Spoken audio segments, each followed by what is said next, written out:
الرحمن الرحیم۔ واصف صاحب یہ پوچھتے ہیں کہ کیا اپنے بال خود کاٹ سکتے ہیں؟ حالانکہ یہاں جب حج کی ٹریننگ ہوتی ہے تو باقاعدہ یہ سمجھایا جاتا ہے، لیکن کبھی کبھی ساری جزیات ساری باتیں ذہن میں نہیں رہتی، اور چونکہ مسئلہ دم کا ہو جاتا ہے، دم مہنگا پڑتا ہے، انڈین قیمت کے اعتبار سے 10-15 ہزار روپے کا دم ہو جاتا ہے، تو بہرحال آدمی تھوڑا سا پوچھ کر کے مسئلہ عمل کرتا ہے، اور یہ مناسب بھی یہی ہے۔ تو بال اپنے کاٹ سکتے ہیں کہ نہیں؟ تو یاد رکھیں کہ جب افعال عمرہ پورے ہو جائیں، افعال عمرہ کیا ہیں؟ طواف اور سعی، احرام باندھنے کے بعد جب یہ افعال عمرہ پورے ہو جائیں تو کوئی بندہ اپنے ہاتھ سے بھی کاٹ سکتا ہے بال، سیفٹی ریزر سے اپنے ہاتھ سے آئینہ رکھ کر کے سامنے کاٹ سکتا ہے،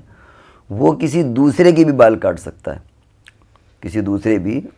اگر وہ اس کے بھی مثال کے طور پر وہ بھی عمرہ کرنے کا، اس کے بھی عمرے کے تمام افعال پورے ہو گئے، اس کا بھی احرام کھولنا ہے تو وہ دوسرے کی بھی کاٹ سکتا ہے۔ اسی طرح مستورات میں سے اگر کسی کے بال محرم ہے کاٹنا، چاہے بیوی ہے محرم ہے تو ان کے کاٹ سکتے ہیں، یا عورت نے اگر اپنے افعال عمرہ پورا کر لیا تو وہ اپنے بال اپنے ہاتھ سے بھی کاٹ سکتی ہے، وہ اپنے شوہر کے بھی بال کاٹ سکتی ہے، اسی طرح وہ اپنے کسی اور محرم مرد کے بال کاٹ سکتی ہے۔ تو اگر عمرے کے افعال پورے ہو چکے ہیں، یعنی طواف اور سعی، تو اب اس کے بعد وہ اپنے بال اپنے ہاتھ سے بھی کاٹ سکتا ہے، اور دوسرے بھی جو محرم ہے جو اپنے افعال عمرہ کر چکا ہے اس کے بھی بال کاٹ سکتے ہیں۔ اسی طرح وہ مرد اپنے کسی اگر خاتون ہے تو محرم ہے یا بیوی ہے تو اس کے بال کاٹ سکتا ہے وہ، اور اگر کوئی عورت ہے تو وہ اپنے بھی کاٹ سکتی ہے اور اپنے شوہر یا محرم کے بال کاٹ سکتی ہے۔ تو یہ مسئلہ واضح ہو گیا کہ اگر افعال عمرہ پورے ہو چکے ہوں۔ ہاں ایک بات دھیان میں رہے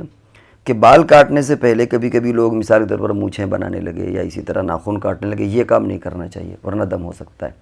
پہلے بال کٹیں گے، اس کے بعد پھر مونچھیں ناخن پھر کاٹی جائیں گی۔